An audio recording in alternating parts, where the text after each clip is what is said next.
সম্মানিত দর্শক, আপনারা আলু চাষের যে পদ্ধতি, কিভাবে মাটি খনন করতে হয়, কিভাবে আলু কতটুকু দূরত্ব আলু রোপণ করতে হয়, রোপণ করার আগে আলুগুলোকে রোগমুক্ত করার জন্য কি ধরনের বীজ প্রয়োগ করতে হয়, সর্বোপরি কি সার প্রয়োগ করতে হয়, একজন কৃষকের কাছ থেকে আপনাদেরকে এই তথ্যগুলো তুলে ধরলাম। আপনারা দেখতে পাচ্ছেন এখানে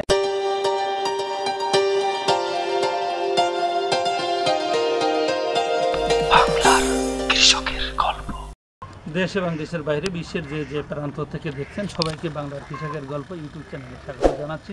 সম্মানিত দর্শক, আজ আমরা ঘুরতে ঘুরতে চলে এলাম সাতক্ষীরা জেলাতে। এখানে প্রচুর পরিমাণে আলুর চাষ হয়। এই জেলাতে প্রচুর পরিমাণে আলু চাষ হয়, নারী পুরুষ মিলে আলু চাষ রোপণ হচ্ছে। আজকে আপনাদেরকে আসলে দেখাবো যে আলু চাষ রোপণের এই যে মাটির একটা দূরত্ব তৈরি হচ্ছে, এটা পিলি বলি। এই যে পিলিটা কত দূরত্ব হলে আসলে সঠিক পদ্ধতি হয়, এবং একটা থেকে আর একটা আলুর যে দূরত্ব আপনারা দেখতে পাচ্ছেন এখানে, এই যে দূরত্বটা আপনারা দেখতে পাচ্ছেন, আমরা বিস্তারিত এখানে যিনি রোপণ করছেন তার কাছ থেকে আমরা জানবো। তো আমরা আসলে সেই কৃষকের কাছে যাব। আমরা সেই কৃষককে আপনাদের সামনে উপস্থাপন করলাম। আপনার নামটা যদি আমাদের একটু বলেন। আমার নাম অনিমেষ কুমার সর্দার, পিতার মৃত নগেন্দ্রনাথ সর্দার। আমার এই উত্তর কদমতলাতেই বাড়ি, এবং বাপ ঠাকুরদাদা থেকেই আমরা এখানে আর কি চাষবাস করে আসছি আর কি। দাদা, আমাদেরকে এই যে বলবেন আপনি যে আলু রোপণ করছেন, আমরা দেখতে পাচ্ছি প্রত্যেকটি একটা করে প্রত্যেকটা আলুর একটা করে মানে ডগা রাখ। তো এই যে ডগা প্রত্যেকটা আলু রাখছেন, তো আমরা একটু আগে দেখলাম যে আপনি একটা বালতির ভিতরে আলুগুলো রাখছেন এবং সেখানে কিছু সার অথবা মেডিসিন দিয়েছেন। আসলে কি দিয়ে চুবানোর পর এখানে দিলে? আমরা মূলত আলু যখন আমরা বাজার থেকে কিনে নিয়ে আসি, তখন এই আলুটা অনেক সময় জীবাণু থাকে। গাছ যখন আমাদের আর কি বেরোতে গেলে সমস্যা হয়, যাতে সমস্যা না হয়, যার জন্য আমরা রিডামিন গোল্ড বা থিওভিট এইটা আমরা আর কি জলে ভিজিয়ে রাখি।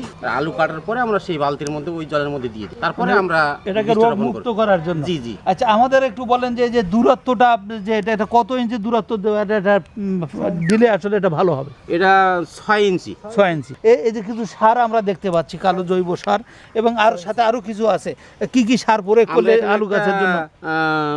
জৈব সার ব্যবহার করেছি, সেটা বাজার থেকে আমরা ক্রয় করেছি। আর সেই সাথে আমরা যাতে পোকামাকড় মানে ওই আলুর যে গাছগুলো, এই গাছগুলো যাতে করে নষ্ট না করে দেয়, তার জন্য আমরা আর কি ওই ইন্ডিয়ান একটা বীজ আছে, তো আমাদের বাংলাদেশে ওই সেইটার পাওয়া যায় না, তবে আমরা এখানে বেশি অংশ ব্যবহার করি দানাদার বীজ। সেই দানাদার বীজগুলো আমরা এই ড্রেনের মধ্যে, আলুর পিলির মধ্যে আমরা দিয়েছি, যাতে করে ওই গাছটা নষ্ট না হয়। এই যে আপনারা এখানে আলু চাষ করছেন একটি বড় একটা এরিয়া জুড়ে, তো এই যে আলু চাষ কতদিন পরে গাছটা আসলে বাইর হবে? একে আর পানি দিয়ে সেচ দিতে হবে না এমনিতে বাইর হয়ে যাবে? না, হালকা পানির সেচ দেওয়া লাগবে।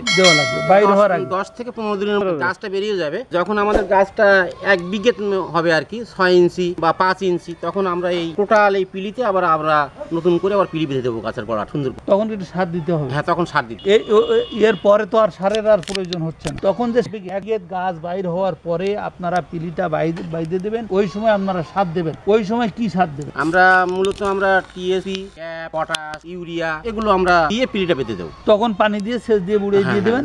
পরবর্তীতে শুধুমাত্র পোকামাকড়ের হাত থেকে রক্ষা করার জন্য বীজ প্রক্রিয়াটা চালু করবেন। সম্মানিত দর্শক, আপনারা আলু চাষের যে পদ্ধতি, কিভাবে মাটি খনন করতে হয়, কিভাবে আলু কতটুকু দূরত্ব আলু রোপণ করতে হয়, রোপণ করার আগে আলুগুলোকে রোগমুক্ত করার জন্য কি ধরনের বীজ প্রয়োগ করতে হয়, সর্বোপরি কি সার প্রয়োগ করতে হয়, একজন কৃষকের কাছ থেকে আপনাদেরকে এই তথ্যগুলো তুলে ধরলাম। এই তথ্যগুলো রোপণ, আপনারা যারা এখন এই মৌসুমে আলু রোপণ করছেন, এই বিষয়গুলো যদি আপনারা মেনে ঠিকমতো আলু রোপণ করতে পারেন, তাহলে কিন্তু একটা আলু ভালো ফলন হবে বলে আশা করা যায়। তো আজকের মতো আমরা আলু চাষ পদ্ধতি, কিভাবে আলু চাষ শুরু করতে হবে, কিভাবে সার দিতে হবে, কিভাবে এটা রক্ষণাবেক্ষণ করতে হবে, সেই বিষয়ের উপরে কিন্তু আমরা আপনাদের একটা দৃষ্টিপাত করলাম। আপনারা এই যে পার্শ্ববর্তীতে যে বৌদি আমাদেরকে একটু বলবেন, এই যে পাশে আপনারা খড় কুচি করে এখানে কেটে দিয়েছেন, এর ভিতরে কি দিয়েছেন? এই যে এর ভিতরে কি দিয়েছেন? ঝাল দিছি, ঝাল মানে ঝালের দানা দিছি, বুনন করে দিয়েছেন। হ্যাঁ, বুনন করে দিছি। তো এটা কতদিন পরে বাইর হবে? এখান থেকে ওরা এক সপ্তাহ করে বেরিয়ে যাবে। গত বছর কি এভাবে চাষ করছিলেন? হ্যাঁ কতটা ঝাল পাইছে? যা পারিবারিক চাহিদাটা কি মেটে? হ্যাঁ হ্যাঁ মেটে। মানে পারিবারিক যে পরিবারের যে প্রয়োজন সে চাহিদাটা এটা মিটে যায়। এই পাশে এই তো পালং শাক এটা আমাদের পালং শাক। নিজেদের প্রয়োজনের জন্য এটা করে। এই পাশে বেগুন লাগাইছেন, এটা কি বেগুন গাছ লাগাইছেন? এটা হাই কি বেগুন? ভেনার 212 212 বেনার 212 বেগুন গাছের চারা আমরা দেখছি রোপণ করতে।